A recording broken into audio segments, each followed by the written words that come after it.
नमस्कार विद्यार्थी मित्रांनो, स्वागत आहे तुमचं कॉम्पिटिटिव्ह फार्मा या आपल्या यूट्यूब चॅनलवरती. फेसबुक प्लॅटफॉर्म आणि इंस्टाग्राम सगळ्यावरती स्वागत करतो.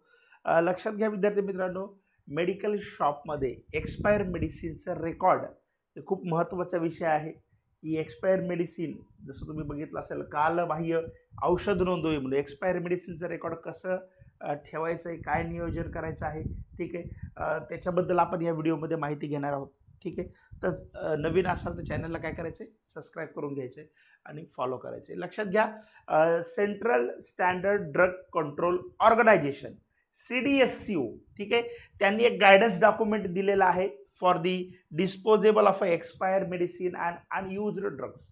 ठीक आहे. अनयुज्ड ड्रग्स असतील किंवा एक्सपायर मेडिसिन असतील, याचं कशा पद्धतीने तुम्हाला विल्हेवाट लावायची, नियोजन करायचे, जसं DNC ॲक्टमध्ये सुद्धा मेन्शन केलेलं आहे. त्याचं पालन करणं गरजेचं आहे आणि CDSCOचं सुद्धा आपल्याला फॉलो करणं गरजेचं आहे. नेमकं काय करायचं आहे, एक रिटेल मेडिकल शॉपच्या संदर्भात आपण जास्त भाष्य करू. बाकी मॅन्युफॅक्चरिंग वाल्यांना जास्त लोड असतो त्याचा, ठीक आहे, एक्सपायरचा. पण रिटेलवाल्याला सुद्धा बरंचसं एक्सपायर मेडिसिन आपल्याकडे असतं. मग अशा वेळेस आपण काय केलं पाहिजे, त्या मेडिसिनचं काय करायचं, हे सगळं आपण ॲक्च्युली डॉक्युमेंटेड काय दिलेलं आहे, आपल्या गाईडलाईनमध्ये काय दिलेलं आहे, त्या अनुषंगानं आपण काय करूयात, या व्हिडिओमध्ये बघूयात. लक्षात घ्या. बघा, सगळ्यात प्रथम तर बघा, आपल्या मेडिकल शॉपमध्ये लक्षात घ्या, एक्सपायर मेडिकल शॉप जे असेल त्याच्यामध्ये सेपरेट एक सेक्शन असला पाहिजे, ज्या ठिकाणी तुम्ही एक्सपायर्ड मेडिसिनचा स्टॉक केला पाहिजे.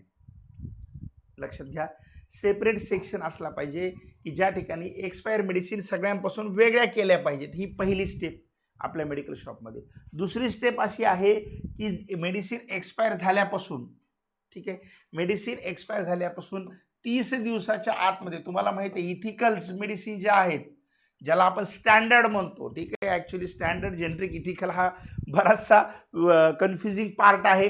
बऱ्याच फार्मासिस्टला सुद्धा ते लक्षात येत नाही. आपण मार्केटमध्ये ही स्टँडर्ड मेडिसिन म्हणतो, पण ॲक्च्युली ते इथिकल असतं. Standard means only a patented medicines are the standard medicines. ज्या पेटंटेड असतात त्यांनाच आपण स्टँडर्ड म्हणतो. After the expiry of the patent they are the generic. पण जेनरिकमध्ये पण आता ब्रँड उपलब्ध झालेले आहेत, ठीक आहे. तर लक्षात घ्या, 30 दिवसाच्या आतमध्ये तुम्हाला जे रिटर्न करता येत असेल ते काय करायचे, रिटर्न, ठीक आहे, रिटर्न टू होलसेलर. जो तुमचा सप्लायर असेल, मॅन्युफॅक्चर असेल, ज्याच्याकडून माल घेतला असेल, त्याला 30 दिवसाच्या आतमध्ये तुम्हाला काय करायचे, रिटर्न करायचं आहे. पहिली गोष्ट लक्षात घ्या, रिटेल मेडिकल स्टोअरवाल्यांनी 30 दिवसाच्या आतमध्ये काय करायचं, रिटर्न करायचे. बघा, पण जे काही रिटर्न करायचे त्याचं तुम्हाला रेकॉर्ड ठेवायचे, ते तुम्हाला मी सांगतो कशा पद्धतीने त्याचं तुम्हाला काय करायचं, रेकॉर्ड ठेवायचे, ठीक आहे. त्याच्यामध्ये ॲनेक्झर्स 1A अशा पद्धतीने दिलेलं आहे गाईडलाईन डॉक्युमेंटमध्ये. तर हे रेकॉर्ड तुम्ही काय करू शकता, एक्सपायर मेडिसिनचं ठेवू शकता. सिरियल नंबर आहे, डेट आहे, name and address of a licensees hospital असेल, ओके, ज्याला आपण रिटर्न केलेलं आहे, ठीक आहे. Hospital, institute, who return the drug म्हणजे आपण स्वतः, ठीक आहे. Name and address of licensee, okay. To whom, कोणाला रिटर्न केलं आहे त्याचं नाव, प्रॉडक्टचं नाव. बघा, हे काय, कोणाचं नाव म्हणजे आपलं नाव, आपण रिटर्न करतोय, कोणाला रिटर्न करतोय, product name, batch or lot number, expiry date, quantity, okay, date of transfer, okay, date of transfer to next level काय असेल तर, रिझन फॉर डिस्पोजेबल, डिस्पोज करत असेल तर डिस्पोजेबल, आणि सिग्नेचर.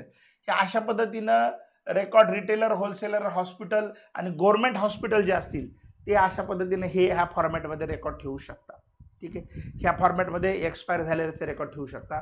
दुसरी गोष्ट, मग आता तुम्ही म्हणताल सर ठीक आहे, आमचं एक्सपायर झालं मेडिसिन, सगळं झालं, आम्ही रेकॉर्ड ठेवले, पण जेनरिक मेडिसिन जे आपल्याकडे पडलेलं आहे, जे रिटर्न जात नाही, अशा मेडिसिनचा एवढा मोठा गर्दा पडलेला असतो, स्कीम घेतलेले असतात, बऱ्याच मेडिसिन एक्सपायर होऊन जातात.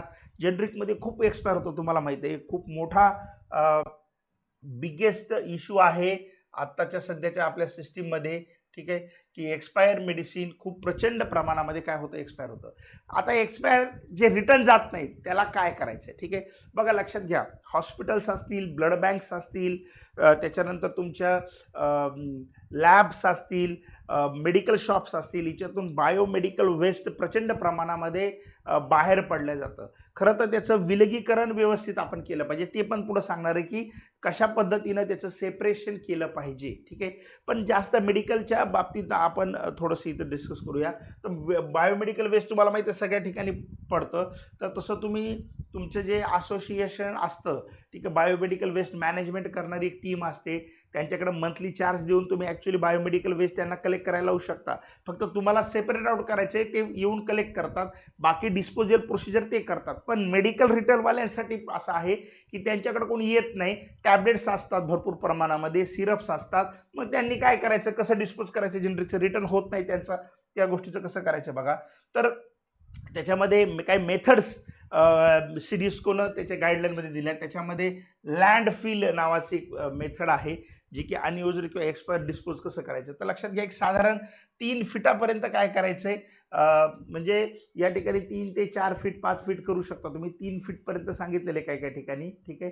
पण 5 फीट रेकमेंड, म्हणजे अशा पद्धतीने काय करू शकता, खाली इथं क्ले म्हणजे खड्डा करून सरळ सरळ आपण काय करू शकतो, मेडिसिन त्या ठिकाणी डिस्पोज करू शकतो. त्याला लँड फिलिंग म्हणू, सरळ साधी प्रोसिजर, ठीक आहे.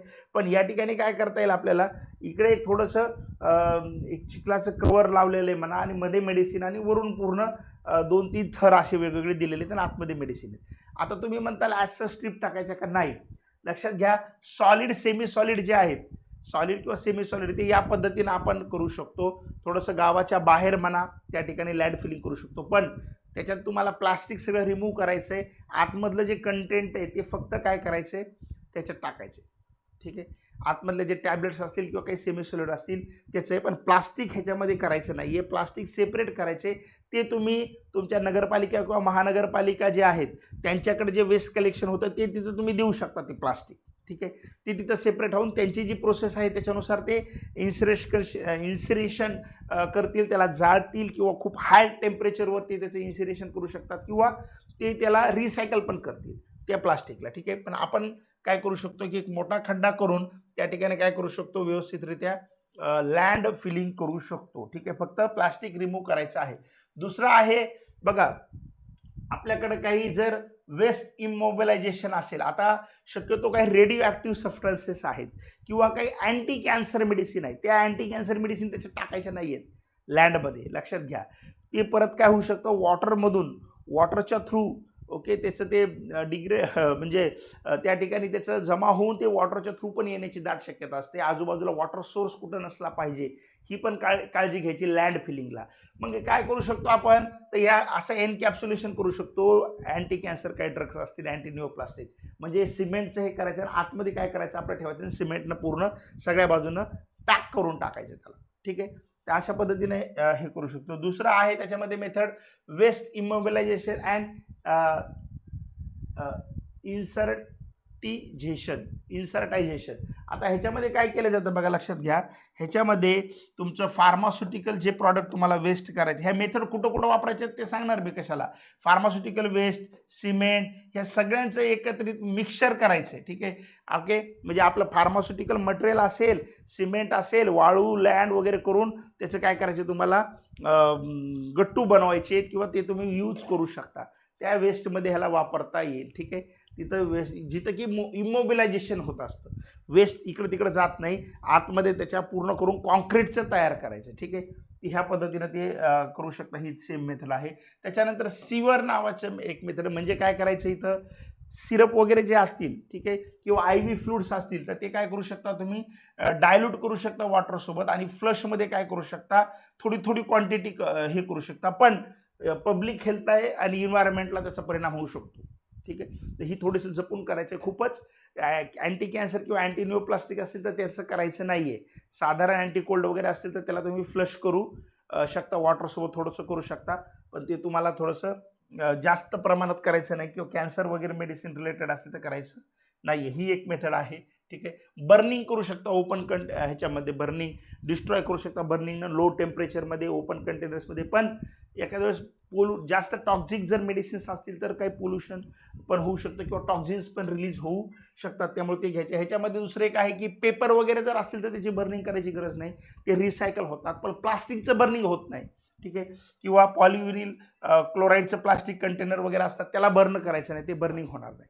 जे काही बर्निंग होत असेल तर काही प्रमाणात करू शकतो आपण, सगळ्या ठिकाणी नाही. नंतर नॉवेल हाय टेम्परेचर इन्सिडेशन, खूप हाय टेम्परेचरला म्हणजे 850,000 टेम्परेचरला, तर मोठमोठे जे रिसायकल करणारे जे लोक असतील किंवा मॅन्युफॅक्चर असतील त्यांच्याकडे कलेक्ट होणाऱ्या ज्या गोष्टी आहेत ते ह्या पद्धतीने काय करू शकता. किंवा मोठमोठे मॅन्युफॅक्चरर काय करू शकतात, केमिकल डिकम्पोजिशन, इनॅक्टिव्ह तयार करायचं ते फार्मास्युटिकल आणि त्याचं डिकम्पोजिशन करायचं ते करू शकतात. ठीक आहे, पण आपण हे काय मेथडला जाणार नाहीत. लँड फिलिंग एक आपल्याला बेस्ट आहे. आपल्याकडे टॅबलेट्स वगैरे असतील तर, किंवा काही सिवर म्हणूया किंवा वॉटर सोबत डायल्यूट करून थोडंफार टाकायचे, किंवा सेमी सॉलिड असेल तर लँड फिलिंग करायचे. तर लक्षात घ्या, तर बघा आपल्या ह्याच्यामध्ये सगळ्यात प्रथम हॉस्पिटलमध्ये जर काही हॉस्पिटल फार्मसी असतील किंवा असतील तर सेपरेट आउट करा. आता मेडिकल शॉपमध्ये तर काय सिरपच्या बॉटल्स असतील, टॅबलेट, तुम्ही ते डायरेक्टली ठेवू शकता सेपरेट एक्सपायर ह्याच्यामध्ये. ठीक आहे, पण हॉस्पिटल जर असतील तर तिथं या पद्धतीने येल्लो कंटेनर तुम्हाला माहिती आहे ॲनिमल, आणि हे तुम्ही कलेक्ट करायला लोकांना देऊ शकता, म्हणून ह्याच्यावर जास्त मी चर्चा करत नाही.